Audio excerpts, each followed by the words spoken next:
Ito na mga kaibigan ang salad na kamote tops.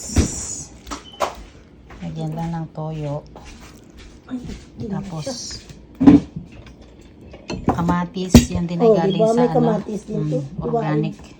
Iwain ko nga. Tapos lagyan natin ng cold pressed olive oil.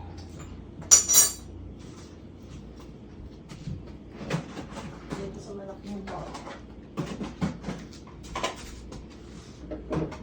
Sarap. Ready to eat na tong salad ko. Kaso lang nakalimutan ko na naman.